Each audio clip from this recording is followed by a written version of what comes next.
Hello and welcome back to JVSCP. As you may know if you've seen our other videos, we have a tendency to feature a lot of safe SCPs, and while that isn't the only type of SCP that we want to cover on here, we thought why not lean into it. So today we're going to be looking at 3 safe SCPs, and this is just part 1 of this, so we're going to be turning it into a series. Like always, we appreciate suggestions for SCPs that we should feature, so this time I'm asking specifically for safe SCPs. Have any good suggestions? Put them in the comments below. And with that out of the way, let's get started.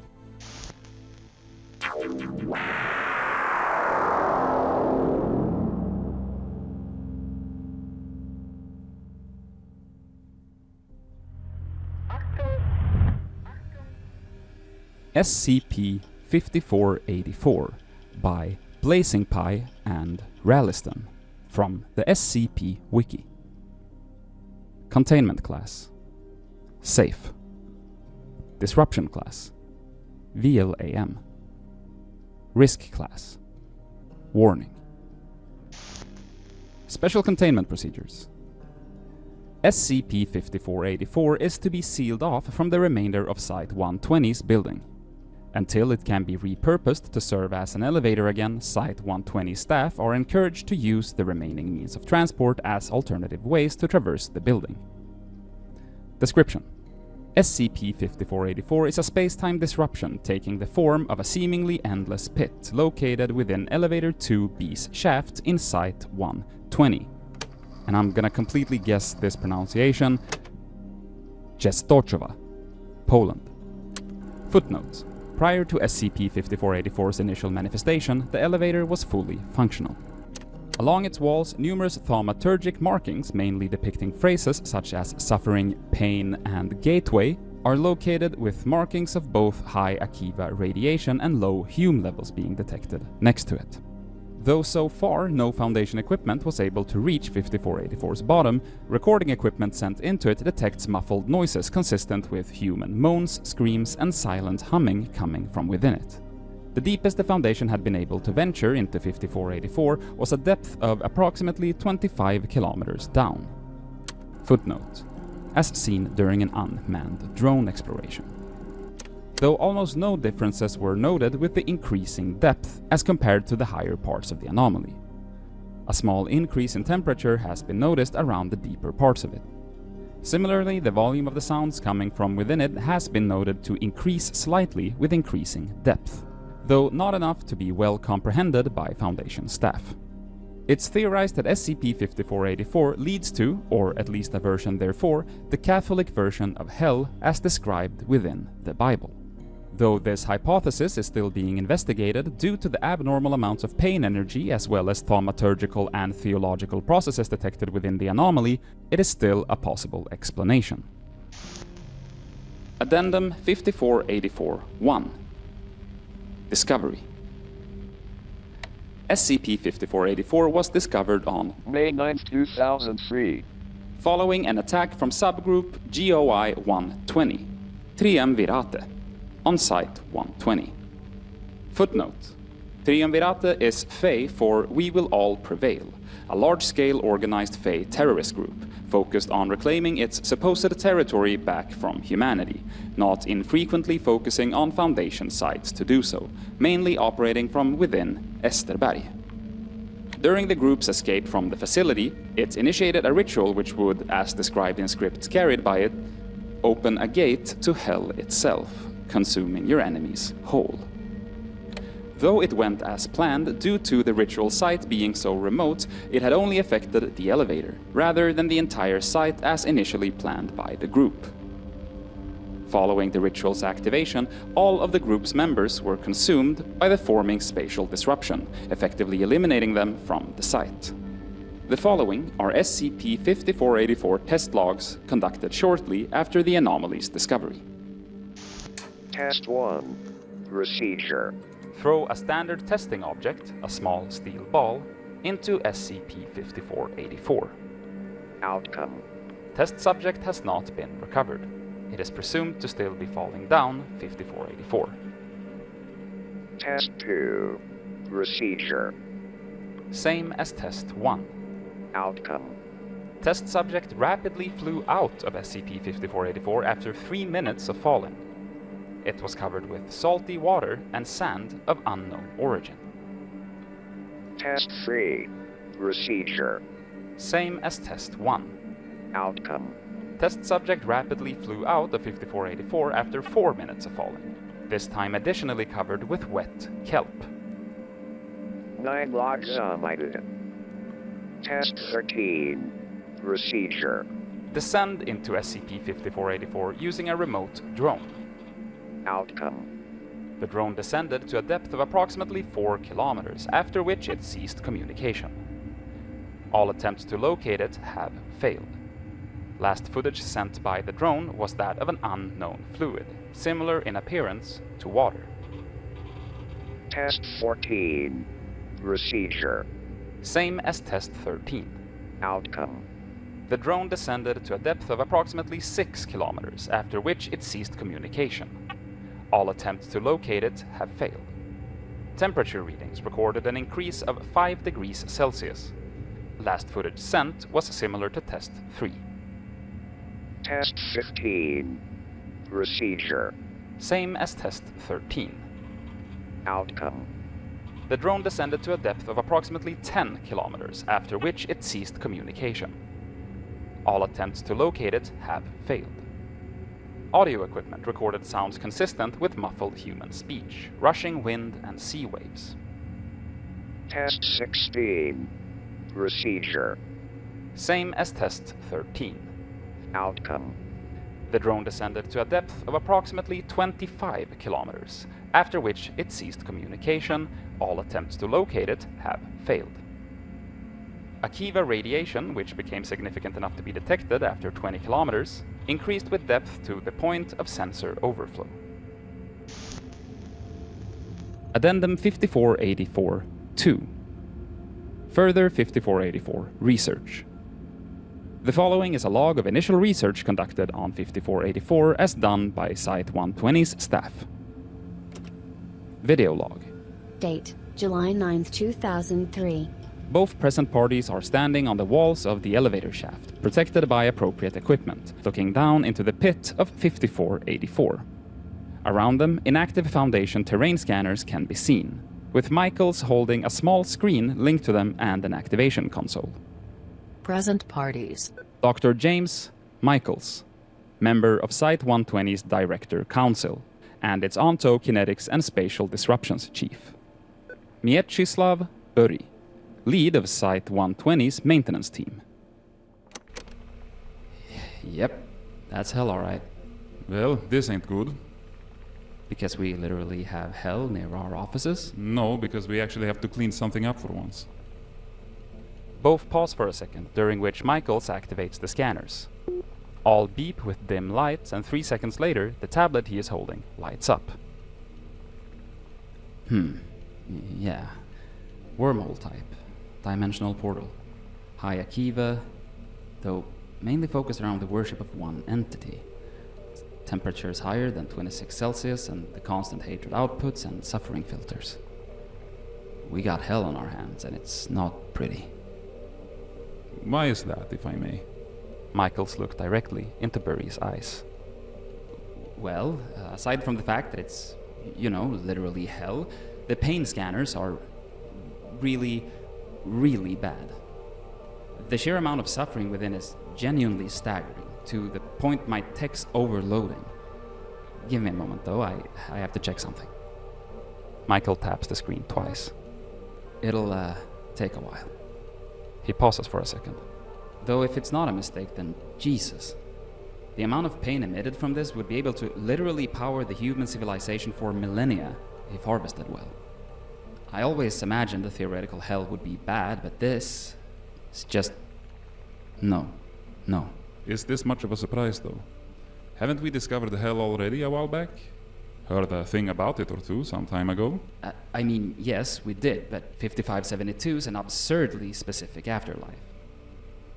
Even that, it's just an actual pleasure when compared to this. I'll have to bring this to the rest of the directors. No one deserves this end to their story. Both pause for a second. if it's so horrible, then what cause even spawned this, actually? What's the Triumvirate's problem? Triumvirates. Just general hatred, I imagine. If their goal is to bring back lands we stole from them in their eyes, I don't think bringing hell to someone for bringing hell onto you is fair, honestly. Hatred only breeds more hatred and... Oh! The scanner beeps 3 times in a row, finishing the scanning. Oh. Oh no. What's going on? It's even worse. What you mean? Footnote. Just because you want to know what it meant doesn't mean you should. J. Michaels. What? Exactly what you heard me say. Jesus fucking Christ, that's... No, just... No. All pause for a moment. We will have to contact Overwatch about this, just to make sure this is real. Because if it is... Jesus Christ. End log. In light of further information gathered from scans of the Area 5484 leads to, as well as the log results, 2 days later Overwatch Command issued the following. Reject Gracia proposal. The Office of 051.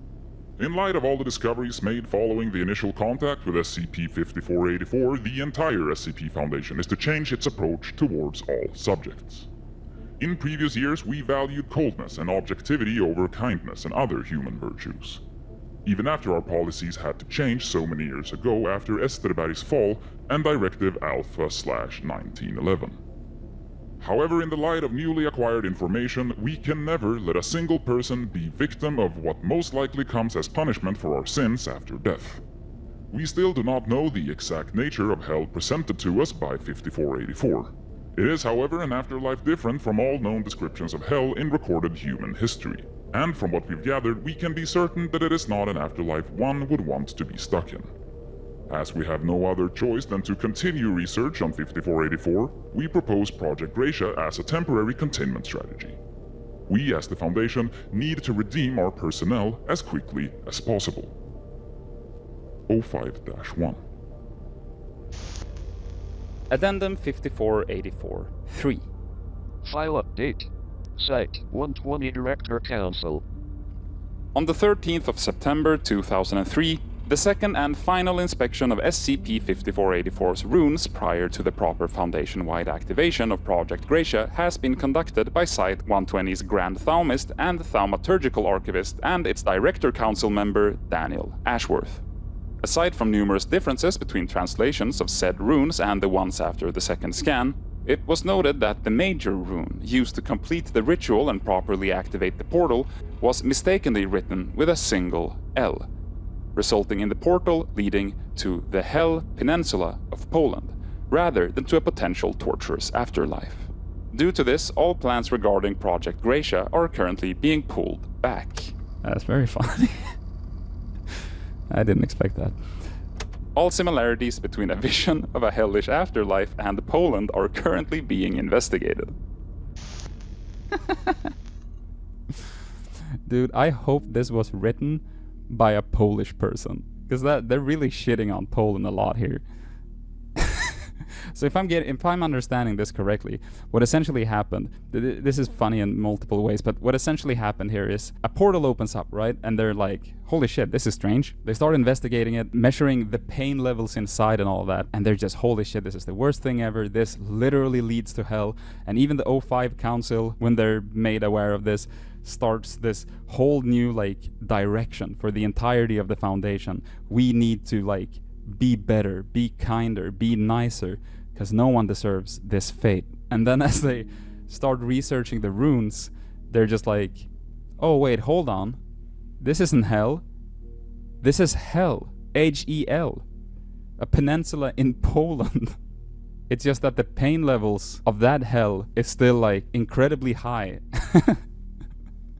I mean, okay, so this one is very funny to me, but it also feels like if I'm supposed to take this as a serious thing and not just a joke SCP, then what's the implication here? What's happening in hell Poland? It's also so funny that this is like, this whole article is like one long build-up to a punchline of like one little 3-sentence thing at the very end of it. That's very good. Okay, moving on. SCP-1162 by Rounderhouse from the SCP Wiki. Object Class: Safe. Special Containment Procedures. SCP-1162's exterior has been painted to camouflage with its surroundings in an effort to deter future detection. Due to its remote location and relative harmlessness, as well as the inherent ease in misinformation, containment efforts required are minimal. Description: SCP-1162 is a 3-bathroom, 2-bath suburban house located in Vastitas Borealis, the largest lowland region of Mars. It does not have a visible lawn, surrounding street, or other obvious signs of permanence. 1162 resembles a standard suburban American home and is, along with its contents, anomalously resistant to damage, as the inhospitable conditions on Mars' surface would have quickly destroyed a non-anomalous structure of similar make. 1162 was first discovered by NASA probe Phoenix, a stationary probe that registered the structure during its descent to the surface. Satellite imagery was acquired and a Foundation shuttle utilizing experimental propulsion technology adapted from SCP. The FS Iskander was deployed with a 5-man crew from Lunar Area 09 to investigate. Shuttle Iskander arrived on Mars 12 weeks later. They discovered that the home displayed signs of habitation, being furnished in a typical suburban American style. In addition, they discovered that latent Hume levels in the area were high, generally associated with reality-bending activity. The kitchen contained 2 frozen corpses, an adult man and woman. Both had died from asphyxiation, their corpses freezing post-mortem, presumably due to Vastitas Borealis' low temperatures, an average of -51 degrees Celsius. Due to the skin cracking and discoloration associated with this, their ethnicity is indeterminate. The table was set with waffles and bacon, both half-eaten and now frozen. The rest of the interior is unremarkable, but agents determined that the source of the raised Hume levels was in the second-floor bedroom. The bedroom, decorated for a small child, contains several posters of various celestial bodies and NASA space shuttles. A cardboard box in the center of the floor is the epicenter of the raised Hume levels and has been crudely fashioned into a mock space shuttle, colored white with various portholes and iconography drawn on. The cardboard box contains the corpse of a small male child, curled into the fetal position. It is wearing a toy space helmet which is frozen onto the corpse. Unlike the corpses downstairs, it expired from prolonged starvation. I'm waiting for the helicopter. It's going right above me right now. The Foundation. They're on to me.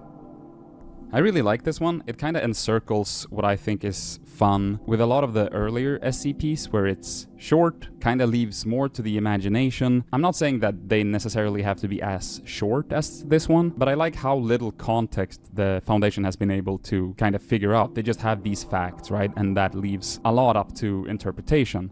And I mean, the implication here that the sun probably got them here, but also didn't die, didn't freeze to death, didn't immediately, die from lack of oxygen, but instead managed to survive here for a while and then died of starvation is obviously very sad, but that's sort of expected, I think. But it also, obviously makes you wonder, did he know what he was doing? Is he not from Earth originally? Or did he build this box after they got here as a desperate attempt to, build a space shuttle to get back home to Earth? Yeah. Very good overall. I really like this one. Okay, moving on. SCP-5765 by Francis Scalia from the SCP Wiki. Object Class: Safe. Special Containment Procedures. As SCP-5765 is a Foundation containment unit stored in Site-77, no additional containment measures are necessary.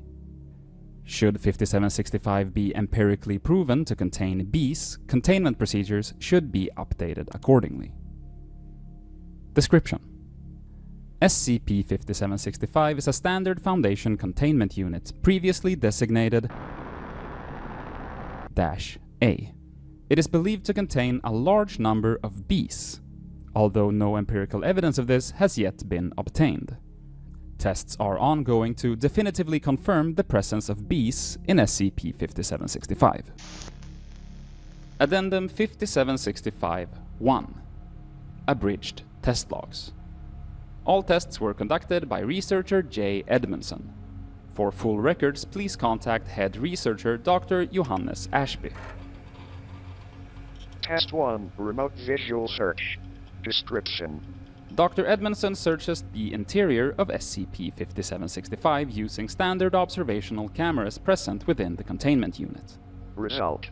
No evidence of these recovered. Researcher notes. Why do we even have these cameras if they can't see the subject being contained? Do we really think someone is gonna break in to steal bees? Requesting a higher resolution video feed. Test 2, Visual Search from room perimeter. Description. Researcher IM searches 5765 from secure doorway and attempts to visually ascertain presence of bees. Result. No evidence of these recovered. Researcher notes. Test results compromised. My research assistant apparently forgot to mention that he wears 1.25 diopter reading glasses. Redoing tests after researcher IM corrects his vision deficiency. Test 3, Visual Search from room perimeter with directive lenses. Description. Researcher IM searches SCP-5765 from secure doorway and attempts to visually ascertain presence of bees while wearing his corrective lenses. Result. No evidence of these recovered. Researcher notes. While I wait for our optics people to verify that the reading glasses are of an appropriate strength for researcher IM, I think it's apt to get some face time with these bugs. I'll put it in order with human resources and see who we can get for future testing. Test 9, Search ID Class Personnel, D72771. Description. D72771 enters 5765 and commences search directed by Dr. Edmondson via intercom. Search was discontinued when D72771 voluntarily ceased responding to direction, but his observation and debrief is considered thorough for the purpose of this test. Result. No evidence of these recovered. Researcher notes. Well, it appears the bees are indeed anomalous in some way that makes them difficult to detect. That's more data than we had, at least. Perhaps we need to encourage them to interact with D72771. I-85765T3 test log transcript. Date, 2nd of January 2020, 0940 hours. Team lead, Dr. Joseph Edmondson. Team member, Dr. Mwana Emizian. Begin log. We online, IM? We are. D72771, please enter the containment chamber. Haven't I already tested this chamber? Sorry? No, not according to my records. Please enter the containment chamber. Yeah, going in now. D72771 slowly enters 5765 and stands in the middle of the containment chamber. So, where are the bees you were talking about? Please repeat, 71. I thought there were supposed to be bees in here. That's what we're trying to find out. Please examine your surroundings and locate any evidence of bees. Nah, just an empty room. I don't see any SCPs or bees or anything. Please look closer. Walk the perimeter of the room. Check the corners. I love this one. I love that I made him, I don't know what that is, Texan or something. Makes it even vibier somehow. D71771 patrols the room, leaning down several times to examine the floor. Have you found him yet? No. Are you going to pour bees in here or something? Of course not. Can't just introduce one population of bees to another like that. It will make a holy mess of SCP-5765. So there are bees in here? We haven't confirmed that yet, 71. That's why you're standing in the middle of SCP-5765. Wait, what? The chamber is 56, whatever. I thought we were talking about the bees. So you are seeing bees then?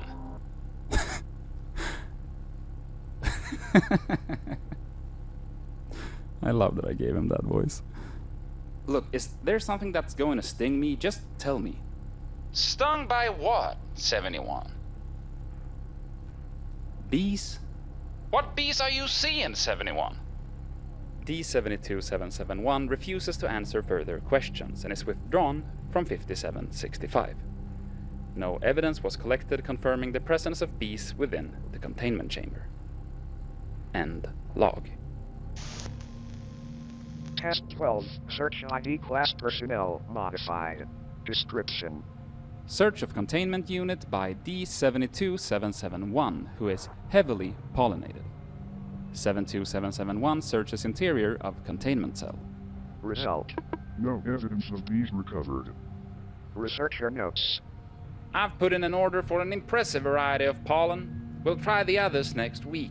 Keep 72771 nearby. Test 27, Search on Melitologist. Description. Melitologist, i.e. An expert in the study of bees, Dr. Alison Ewing invited to consult for the Foundation. Dr. Ewing searches SCP-5765 and makes numerous suggestions for locating and identifying bee population. Changes were implemented and re-evaluated after 1 week. Result. No evidence of bees recovered. Researcher notes. It was worth ruling out the possibility of a non-anomalous infestation. Since Dr. Ewing's strategies should have driven out any normal bee species, we'll consider this a tentative confirmation that these creatures are indeed anomalous. Let's tear these plants up and continue testing. I-8576, 27 test log transcript. Date, 8th of January 2020, 11:58 hours. Team lead, Dr. Joseph Edmondson. Consulting member, Dr. Alison Ewing. Begin log. All right, Doctor, you may begin whenever you're ready. Sure. I apologize, sir. This is a little awkward. I've been researching bees for 12 years, and I haven't done anything like this. It's like I'm conducting an autopsy. Not used to having people watching. I understand. Our research facility is admittedly a bit unorthodox. Just say what you're thinking and give us an idea what we're dealing with. It'll feel more natural as you go. Okay, it's your show. Let's see them. Ewing secures her beekeeping helmet and enters 5765. She searches the room for 60 seconds. I don't see any bees. Understood. Please continue. Continue. Yes, please. Well, I don't see any bees. There's nothing in here. Dr. Ewing begins to pace the outer perimeter of the containment chamber. What's the temperature of this room?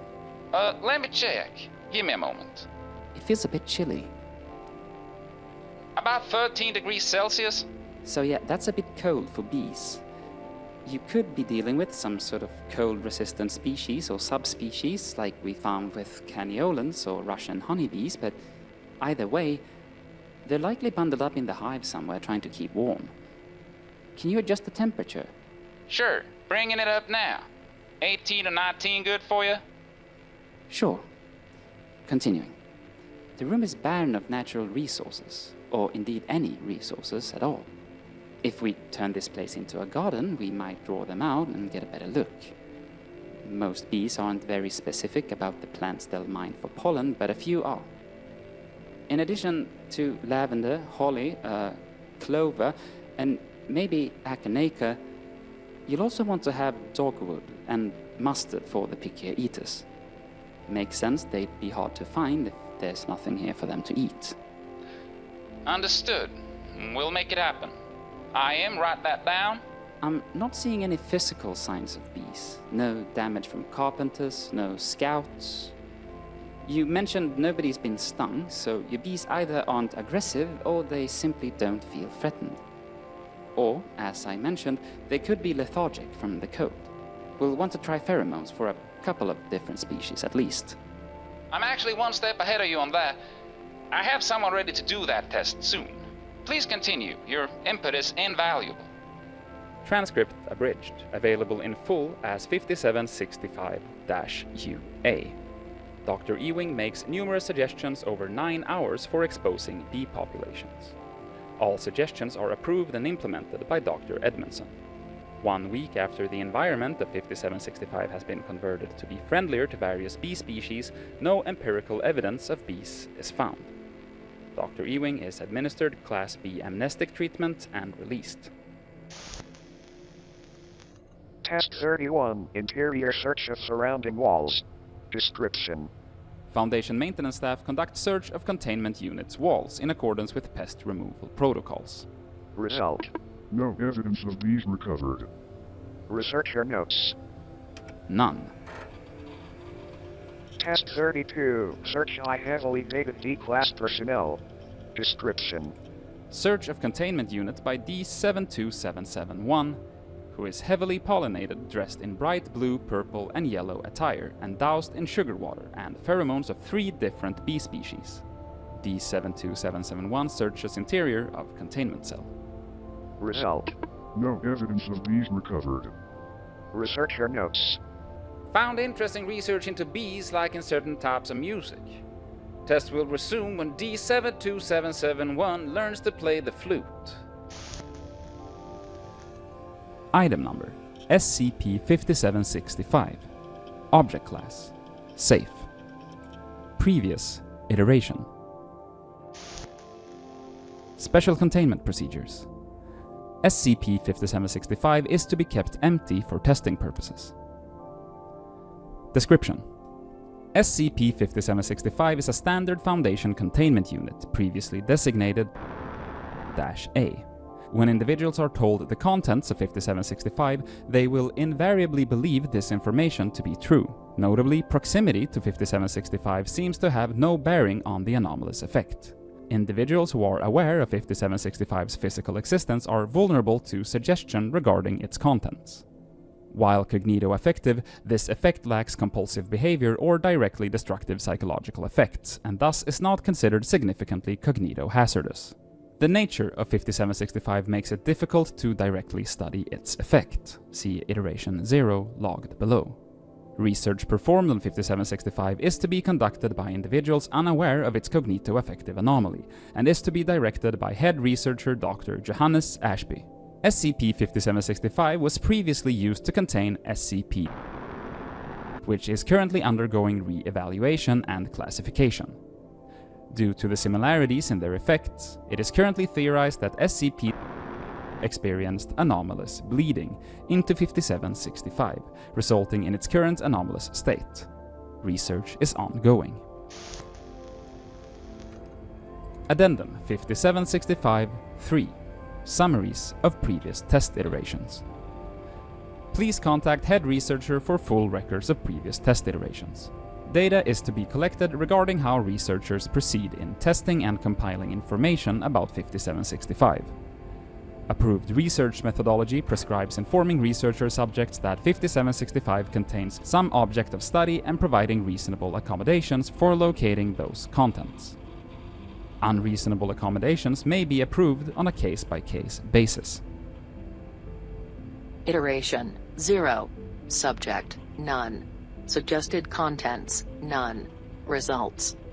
Shortly after SCP was transferred to for re-evaluation, the head researcher noticed members of the transportation team returning numerous times to the containment chamber and searching inside. When questioned, each member reported that they had returned to see if there was anything left to move, despite SCP being a single solid piece which was transported without incident. After several weeks of continued visits to the empty containment chamber by research and logistics personnel, the former head researcher requested the chamber be tentatively classified as SCP-A and evaluated for anomalous properties. Iteration 1. Subject Dr. Mikado. Suggested contents 1 banana. Results. Dr. Mikado conducted several physical examinations of 5765, looking for the banana before redirecting his research into the potential mirological explanations for the undetected molecules that may have once made up the banana. Notes. It's a shame that Dr. Mikado has absolutely no background whatsoever in metaphysics, or his research paper would have been significantly more readable. Iteration 2. Subject. Dr. Monahan. Suggested contents. 1 Marsk Triple E class container ship. Results. Dr. Monahan immediately deduced that 5765 was too small to contain the suggested contents, and expressed distress over the psychological dissonance that resulted. He presented a 532-page report dismissing the possibility that the suggested contents could fit inside of 5765, which he followed up with a 254-page thesis proposing alternative mathematical schemas for calculating physical dimensions. Iteration 3. Subject. Dr. O. Kane. Suggested contents. A standard mixture of breathable air. Results. Dr. O'Kane appeared confused and suspicious of her research direction and conducted several remote tests on the air quality within 5765 before utilizing D72771 to confirm. Her conclusion was that 5765 contains breathable air and expressed annoyance toward the head researcher. Iteration 4. Subject. Dr. Horsfall. Suggested contents. Enlightenment. Results. Dr. Horsfall's research methodology was erratic, ranging from taking numerous measurements of the room and its qualities, philosophical and religious interpretations of the room, meditation exercises within 5765, and literary analysis of poetry and free association written while inside. Dr. Horsfall required Class C amnestic treatment to successfully disengage her interest in locating suggested contents. Notes. We can consider this confirmation that 5765's effects are almost certainly related to its previous exposure to SCP. Iteration 5. Subject. Dr. Salinas. Suggested contents. A sense of safety. Results. Dr. Salinas conducted numerous studies and, unable to definitively locate a sense of safety in the room, showed signs of paranoia and phobia regarding the contents of 5765. Notes.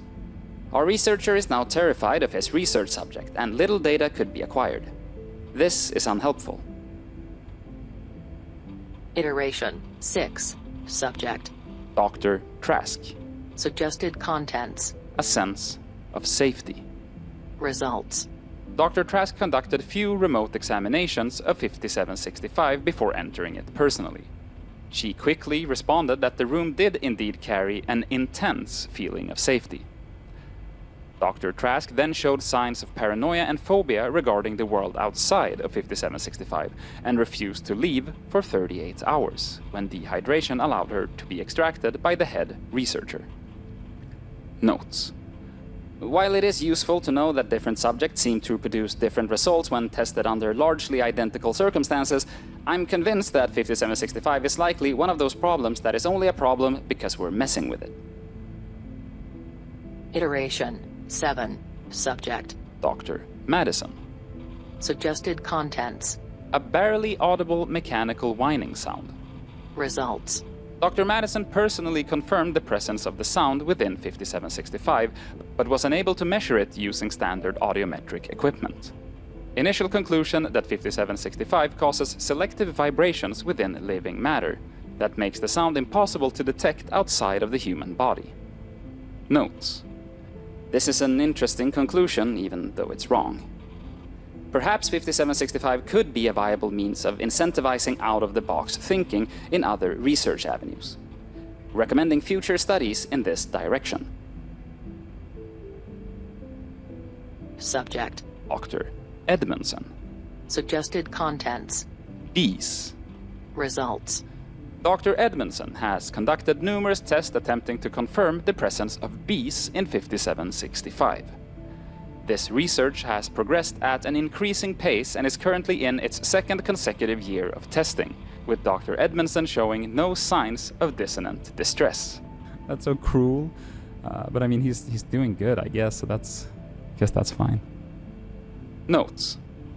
While I recognize that Edmondson was likely transferred to me due to that whole fiasco with his previous project, He's provided a remarkable wealth of information regarding the limits of 5765's cognito-affective capabilities. It appears that suggesting the presence of small threatening biological organisms is enough to keep him committed to finding them, but also comfortable with not finding direct evidence for them. Let's keep him working on this and see where it goes. I really, really like this one. This is probably my favorite one that I've read in a while.